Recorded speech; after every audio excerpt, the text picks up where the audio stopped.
All right, let's sort this out a little bit. Joining me now is 10 News political analyst Dr. Ed Lynch. Thank you for joining me here tonight. Happy to be here. So we just heard Bree's report. We watched the debate. Do you think that this debate moved the needle one way or another? I don't think it did. I think President Biden survived, but barely. He was very strong on policy. I think anybody listening to the debate on the radio might very well see Biden as the winner. He was strong on facts. He brought up the issues that I think he wanted to. But on television, he looked very hesitant. He looked defensive.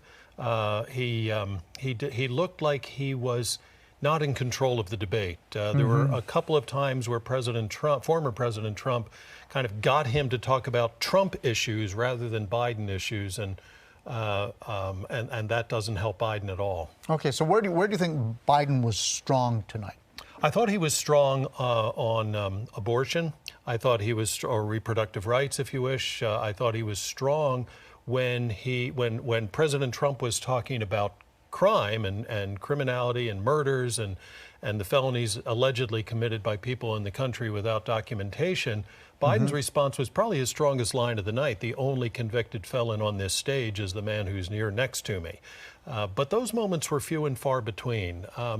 Biden's demeanor when he wasn't talking was not what his aides would have wanted. His mouth was open. He was looking off to the side. He looked bewildered at times.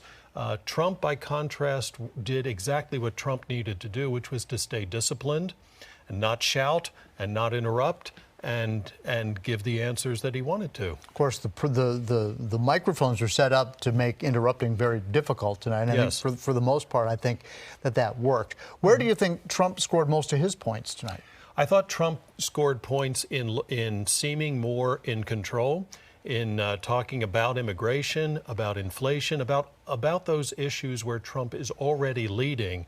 Trump, I think, padded his lead on those issues, particularly those two, inflation and immigration. Crime is related to that. The border. Right? The border, all of those things. But mostly, I think he did himself the best. I think he did his best service. Trump did his best service to himself by staying disciplined, staying calm, not taking the bait, and inducing on a couple of occasions Biden to talk about issues that I think Trump would rather talk about rather than Biden. Okay. So what do you make of these two, our current president, our former president, pointing a finger at one another and saying, you were the worst president in the history of the United States? They both did it in one way or another. Yeah. Really?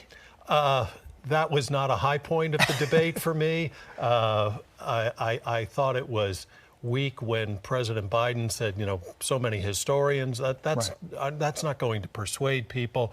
It's an easy comment to make. You were the worst president ever. Look, we've had a number of presidents who were abject failures. Herbert Hoover leaps to mind. James Buchanan leaps to mind. But it just shows that there is personal animosity here. And it just felt like name calling. Yes. Did Biden's health seem to be an issue tonight? NBC's reporting that he's got a cold. Yeah, President Biden's aides said that about an hour into the debate. I think because they believed they had to say something. Biden, again, he looked defensive. He looked even bewildered at times. His voice was not very strong compared to President Trump. I think the visual presence of President Biden was not doing President Biden any good tonight at all. Okay. Dr. Ed Lynch, thank you very much. Thank you. Appreciate that.